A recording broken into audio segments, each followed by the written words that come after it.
So just looking at some logs today. Made this pool today. This was like earlier in the morning. So this is tune revision number 2 after making some changes to the fueling. I gotta say, this bike impresses me every single day because look at this is actually the boost curve right here. Look at that. Look at that straight line. You would think that I just took a ruler and just drew it across the across the graph, but this bike has the most stable boost control ever. Like, look at this. 6.5 pounds of boost. The reason the boost is so low right now is because I am running off of the wastegate actuator. So I don't have my electronic boost controller turned on right now. That's why you see these 2 lines right here. So I do use a Mac valve for boost control. And Fuel Tech makes it pretty simple to actually turn up and turn down the boost in the actual dash. Like, I don't need to program anything with a laptop or anything. I could just do it straight off of the dash interface. So before this, my fueling was off quite a bit. You can kind of see now O2 correction is, look at that, 0.67. Look at that. So it is bouncing like between like 1 and 2. So it's pretty good. This particular pool right here felt pretty good. 6.5 psi. I still got what, like 26.5 degrees of timing in it. This does have to be tuned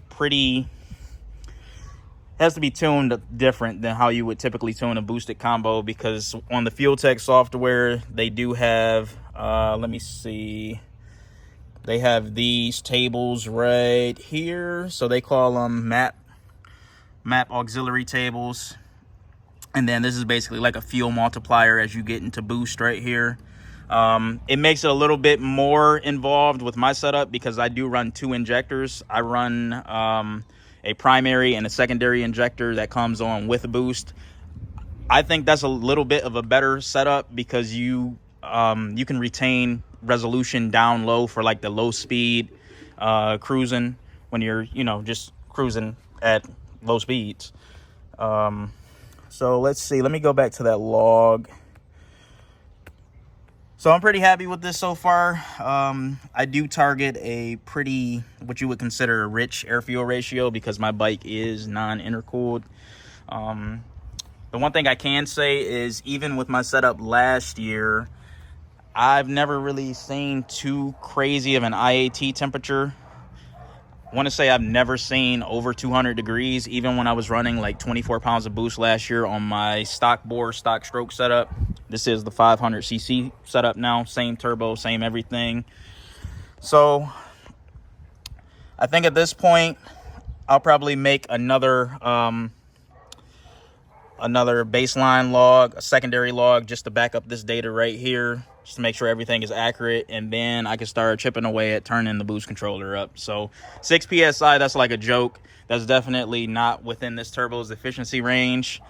Last year when I turned it up to like 15 to 20 psi, it felt like a completely different animal. So I am super excited to see what that feels like on this new setup, because one thing I can say is the 6.5 or 5 to 6 psi that I'm running now, it feels like what 15 psi felt like last year. So I gotta say, the changes that I've made over the winter, they have definitely been for the better. So I think it's a much more efficient combo now, but it's running pretty good. Regular old pump E85, nothing special. So take a ride and dial it in a little bit more, turn the boost up, and just keep going. This is the way to do it correctly, so everything is, A1. Just chip away at it little by little. So it takes quite a bit of time to actually dial this stuff in. It's definitely not like, oh, I get sent the tune file, loaded in, and everything's all A-okay. This stuff is, I want to say this setup is probably more involved than actually doing like a V8 or your typical like turbo V8 setup because of the ITB, etc. So enough rambling. Just wanted to show you guys this. Super impressed with that map trace right there. No creep issues, nice and stable. So let's get to it. 2 weeks later.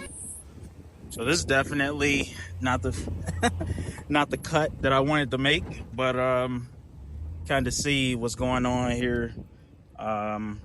Just fixed a boost leak on the bike, and I think I fixed it a little bit too good, because it peaked at 23 pounds, and I think it was somewhere between 21 and 23 pounds. I was on the freeway, because that's what I've been using to get my long steady state watt pulls, and this thing started breaking up top. It almost felt like spark blowout. And yeah, I went from 10.5 to 0. So kind of feels like maybe I might have cracked the piston in half, because it's locked up, but at the same time it also feels a little weird. It shifted in certain gears, so I'm wondering if maybe I broke the input shaft or an output shaft. So I'm gonna get it home. You can see I'm in the back of the truck right now, and then I'm going to pull the plug out, and I'm gonna take a look and see if something is hydro locked, and yeah, just pretty much go from there. But I just want to let everybody know, this is the cost of making horsepower. This is the cost of being a guinea pig. It's way more expensive to be a guinea pig like I am when it comes to this stuff, because I'm really trying to push this I'm really pushing this platform to the limit. So see what it is, and then just pretty much go from there. But luckily it didn't bust my cases or anything, so maybe it wasn't too bad. So I'm gonna get it out and then see what's going on. I thought we were past this point. I hate to make this video, guys. I really do. Trust me, it's irking my soul right now. But yes. Need I say more? Yeah, it sucks. This sucks. This sucks. But it is the consequence of making horsepower. I mean, shit happens. This sucks. I know. I'm still trying to figure out what went wrong with this, because this thing was definitely moving. The thing that sucks is I was actually planning to make a video that day, because I had fixed a boost leak on my bike. I kept playing with the boost controller. If you guys follow me on Instagram or TikTok, you saw that I was trying to dial in the boost controller, trying to get the get everything dialed in for the dyno, because I wanted to do a more data-driven dyno session. I wanted to incrementally up the boost, basically, make a pull at 7 psi or gate pressure, 15 psi, and then 20 and 25. So this thing, when I tell you this thing was hauling ass, like, I'm not even kidding. I got this thing up to 23 pounds of boost. Once I fixed the boost leak, had to get a new coupler on my code side that connects to the plenum that mounts up here. I got that in the house right now, because I don't want it to get contaminated or anything. And yeah, it was moving out. I had pulled a bunch of timing out of the tune, because I was running into an issue where the cooling system kept getting pressurized. And I don't know. I'll be honest. This I really haven't had much luck with this O-ring, so I really don't know. I tried to do the torque sequence right, but I mean, as you can see on the gasket, it was still leaking. But the one thing I will say is, when I posted that last video, when I had did the hot torque sequence again, I did run what I would consider as a spicy tune-up, so the tune-up that still had the timing. So I'm wondering if, before I actually reduced the timing to a much safer level, I wonder if the damage was already done to this gasket, and maybe when I really started upping the boost and pushing it, it just let go. So when the bike let go, one thing I do got to say, praise to the Most High, because this thing let go on me when I was doing 120 miles per hour on the freeway. So I got like a little like service drive / freeway section near my house, and that's kind of what I used to test. so I can get long drawn out pulls, try to get the timing as close as possible. And it let go when I was doing one of those pulls. So the engine was spinning at like, I want to say like 10,500 RPM, 22.5 pounds of boost. Thing was moving out, and all of a sudden it was just silence. So the back tire, luckily it didn't lock up when I was rolling, which did not make any sense to me. But when I stopped the bike and when I tried to roll it by hand again, it definitely was locking the back tire up. And once I got the engine apart, it definitely made sense, because I did hurt, I think, like a gear or two, but technically it was the connecting rod that came apart, and it smacked the center shift fork.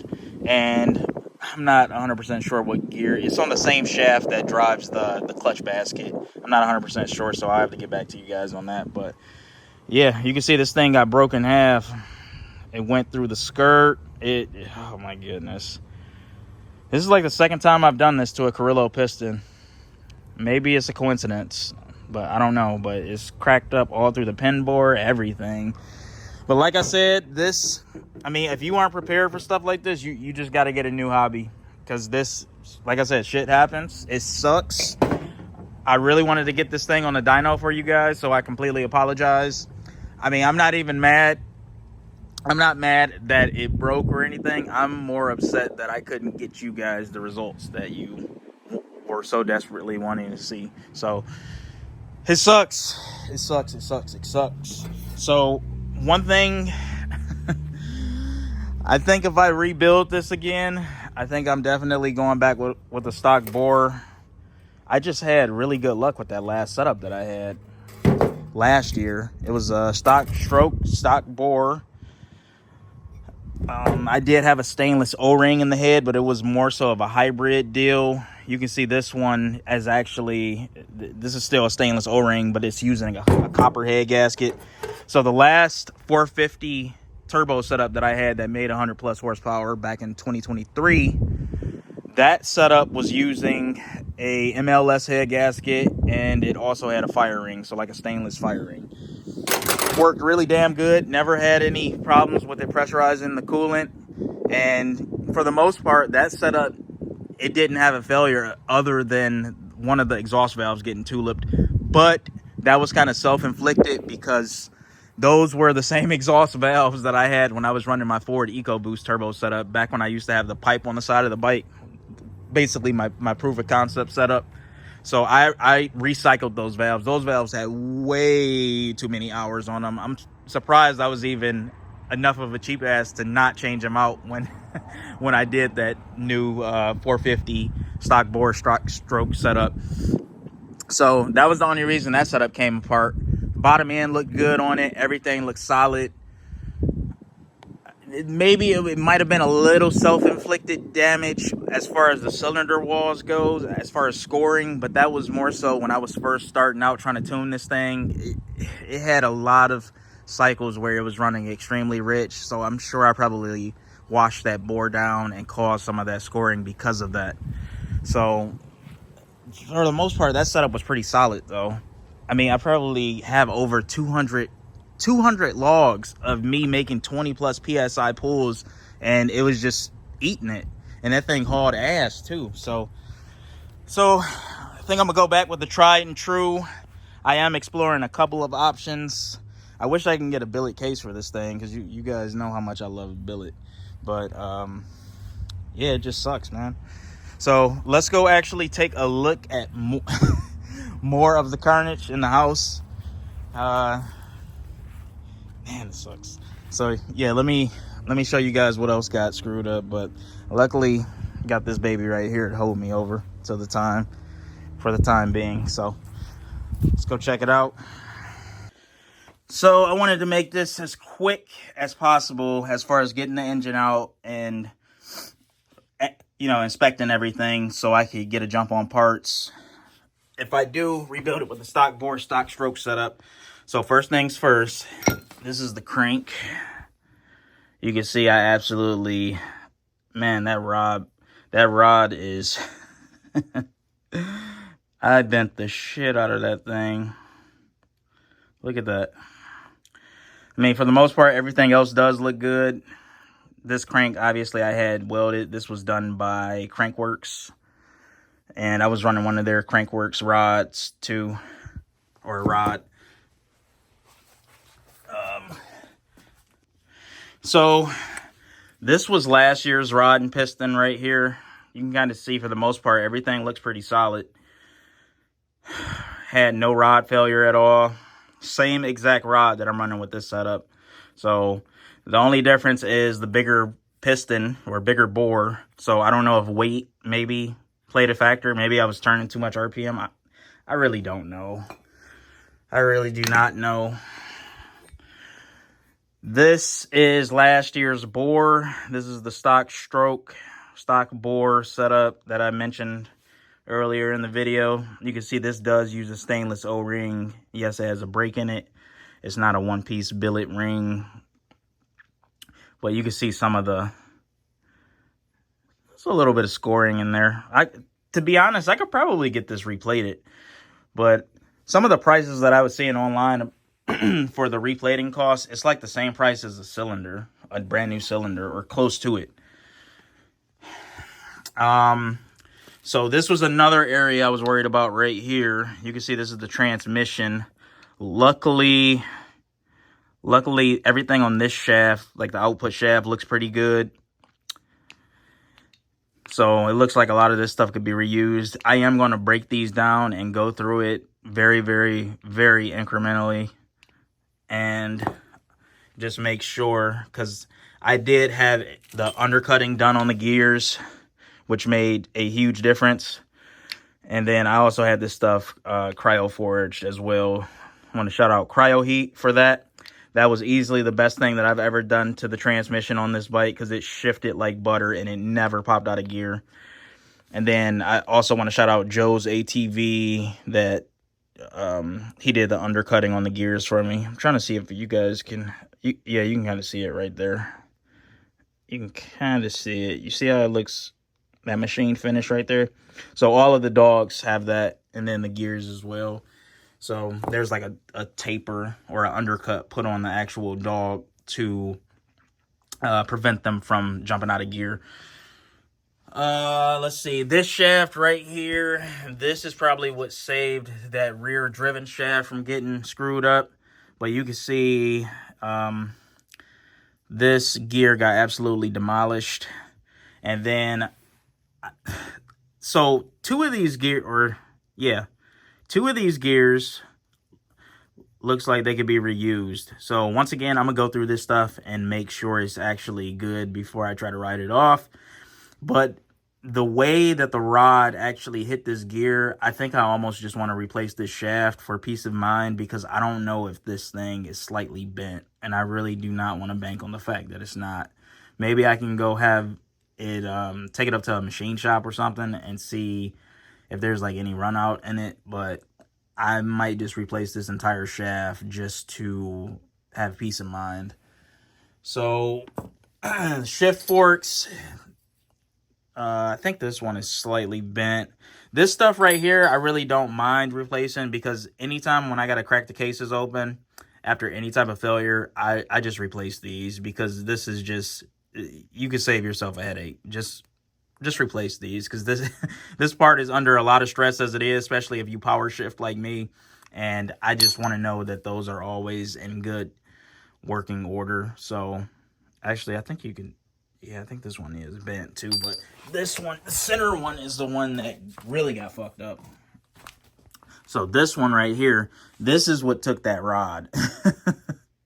So this kind of acted as like a security gate for the transmission. This thing got absolutely obliterated. This shaft is bent like a MF. But it's right in line with the connecting rod, so it makes sense.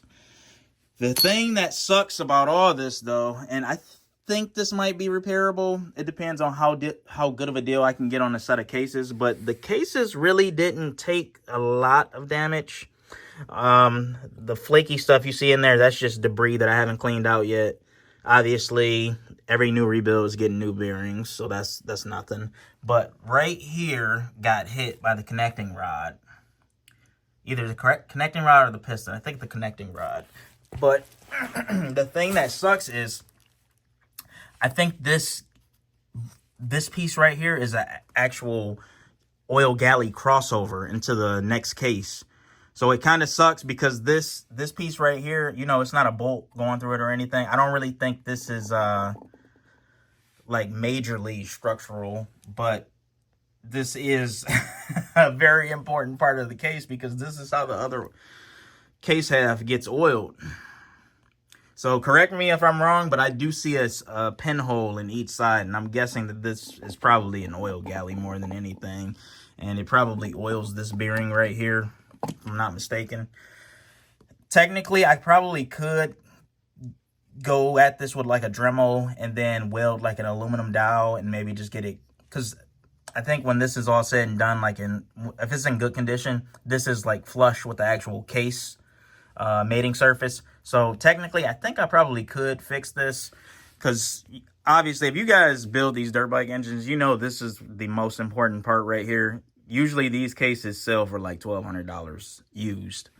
So I don't know, I might just get a new set, just give me peace of mind. But I think this might actually be repairable. I'm actually quite surprised that that it's as little damage as it is in here, other than that piece, obviously, because I thought it would have been a lot worse. That's why I was really confused on when the failure happened, because everything just went silent. It didn't feel like violent at all. Like I didn't hear anything or anything. Like I thought that the bike like lost power or something, or I lost spark or something. And then it just, the more I dug into it, the the worse it got. So this really sucks. This really sucks. I'm trying to keep a level head through all this, because I put a lot of thought into this setup, and I tried to use as good of parts as possible. I tried to take preventative maintenance for things that were that I would consider were hindrances on the last setup. But I mean, like I said, this stuff happens. So this is just a part of racing, a part of R&D, especially with this type of stuff, because it's like niche. A lot of people don't have a freaking turbo 450 that they literally drive on the street every day like I do. So, but this is it sucked, because like I said, I was planning on getting a entire YouTube video the following day, and this is how it happened. So it really sucks. So, but yeah, definitely leave all right, so this is the cylinder head. Fortunately, this didn't take a brunt of the damage, which I was really happy about, because I do have quite a bit of money wrapped up in the cylinder head between all the porting work. And then obviously you can see how my head is modified to give it a more solid deck, to make things a little bit more rigid. And then obviously makes it more of a closed deck. One thing I will have to do if I go back with a stock bore setup is I will have to get this O-ring welded back up and then possibly recut, because the footprint between the 102 millimeter bore and the 97 millimeter bore, which is OEM, this would have to be in a different location. So I'm prepared to do that. That's no problem. I already got someone that could do that for me. But another thing I want to check too, I want to check to make sure these valves are still in good condition, because I don't know what this crap is that got on them. Maybe it's aluminum. So maybe at least the valves might need to be replaced. But once again, I'm just kind of ranting. I don't know if there's an issue with them. I'm going to have it checked, make sure everything is good and working order, and pretty much just go from there. So these are the last two logs that I took before the inevitable happened. So this is the first log right here. Hold up, let me see if I can get this camera to... You can see I named that last log Doomsday, but you can kind of see. So I took out quite a bit of timing, and for the most part, this thing was actually running a little rich up top. So you can kind of see right there, I'm at 17 pounds of boost. I don't want to bore you guys with this, so I'm gonna speed this up a little bit, but you can see I'm creeping up 19 pounds of boost. 19 pounds of boost right there. It's like at 0.5, zero correction, which is like nothing. So fueling looks pretty good. And then I think you'll actually see it start to get a little rich as I get in this range right here. So yeah, it's starting to pull fuel out to hit my target AFR, which is 11.48 to 1. And you can kind of see, let me pull up this RPM trace, because this is what I was feeling on the top end. I don't know if this was spark blowout, but I did feel like a little bit of a hiccup on these last two pulls, and I just kind of wanted to do this just to make sure I wasn't going crazy. So I did this back to back. So you can kind of see in this RPM trace, like I feel like this should be cleaner than this. Like you can kind of see how the RPM was kind of jumping around. And the first thing I checked was to make sure that I had a good clean crank signal, because early on in the last setup that I had back in 2023 with the 450 setup, I had to play around with the sensitivity of the VR sensor in order to mitigate any type of crank signaling issues. So, but you see how it was just at 10,000 RPM and it just went back down to 9,600, 97, 90, like, I don't know what's going on right there.